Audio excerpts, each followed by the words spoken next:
RBI governor, PM से तनावपूर्ण रिश्ते और अब आईएमएफ के एग्जीक्यूटिव डायरेक्टर। आज हम बात करने वाले हैं भारत के पूर्व आरबीआई गवर्नर उर्जित पटेल की, जिन्हें अब एक बहुत ही अहम अंतर्राष्ट्रीय जिम्मेदारी मिली है। उर्जित पटेल को इंटरनेशनल मॉनेटरी फंड यानी आईएमएफ का एग्जीक्यूटिव डायरेक्टर नियुक्त किया गया। ये पद दुनिया की सबसे महत्वपूर्ण आर्थिक संस्थाओं में से एक का हिस्सा है और इस पर रहकर कोई भी देश की नीतियों पर वैश्विक स्तर पर प्रभाव डाल सकता है। उर्जित पटेल का जन्म साल 1963 में केन्या में हुआ था। हालांकि उनका परिवार मूल रूप से गुजरात का रहने वाला है।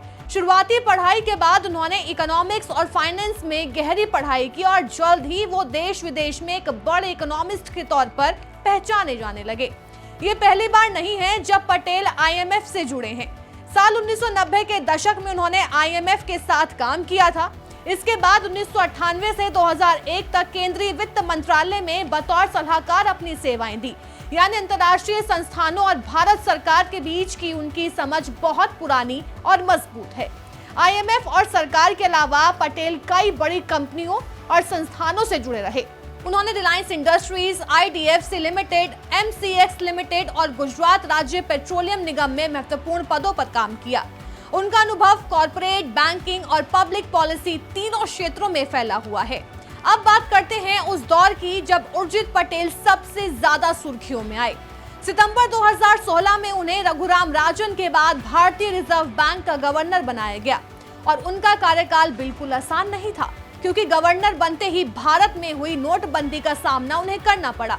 देश की सबसे बड़ी आर्थिक घटनाओं में से एक नोटबंदी के समय पटेल आरबीआई की कमान संभाल रहे थे, लेकिन दिसंबर 2018 में अचानक उन्होंने इस्तीफा दे दिया।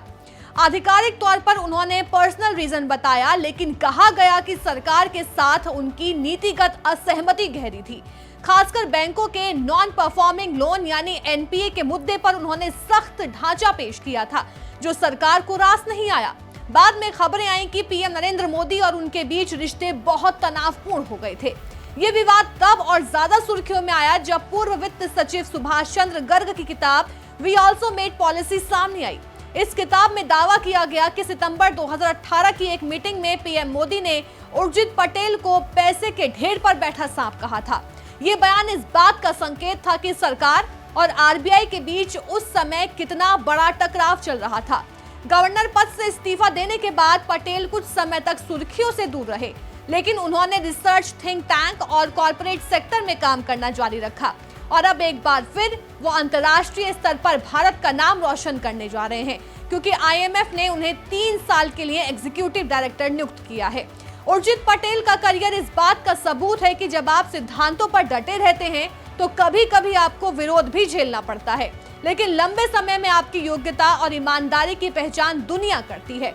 आईएमएफ में ये नई जिम्मेदारी न सिर्फ उर्जित पटेल के लिए बड़ी उपलब्धि है, बल्कि भारत के लिए भी गर्व की बात है।